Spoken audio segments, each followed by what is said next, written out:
Thank you so much for joining us. Yeah, sure. Describe to me the corporate culture at Zendesk. It's open, transparent, collaborative, and very inclusive. There's no job that's too big for someone. There's no job that you can't do. We want to stretch our people, and that's embedded in the culture. And how do you keep that culture consistent through such fast growth like what you're seeing at Zendesk? It's something we talk about as an executive team, Yeah. but it's also in making sure you hire people who really complement your culture and really believe in an open culture and a transparent culture and believe in inclusivity and letting others into your environment with open ideas. What role does instinct play in your decision-making process? And I trust my instincts for sure, but I tend to lean on data. I do like to make decisions with data so that it's more informed, and not perfect data. You're never going to get perfect data, Right. but you're going to get enough data to triangulate around a decision. And how do you overcome indecision? But for me, when I've gone to stalemates or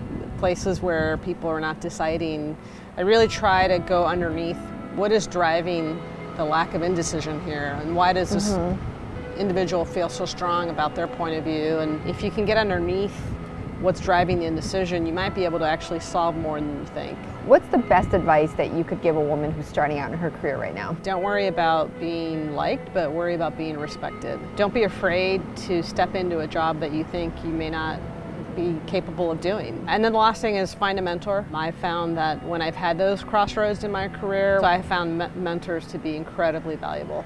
In your view, what is the unique challenge faced by women in the workplace? There's just not that many of us in senior roles. So the numbers aren't in our favor, and I think that's a challenge because I think that there's a generation of us that look up and maybe don't see what's possible for them. Yeah. How do you juggle work-life?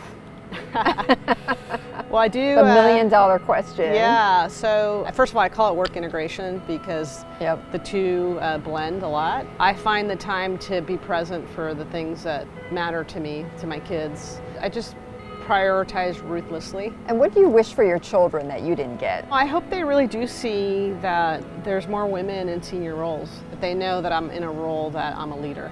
Right. And that's what matters. Which business leader do you admire and why? I have so many, but one that comes to mind is my good friend Sarah Fryer. I worked for her for a year, only a year, and in that year I learned so much from her that I'm now using today, but I admire her now, and she's a mentor. I can text at any moment and ask her a question. What is the best advice you ever got? The best advice is you can do anything if you put your mind to it. I live that a lot. And how about the worst advice you ever got? You can't do that job. Don't apply.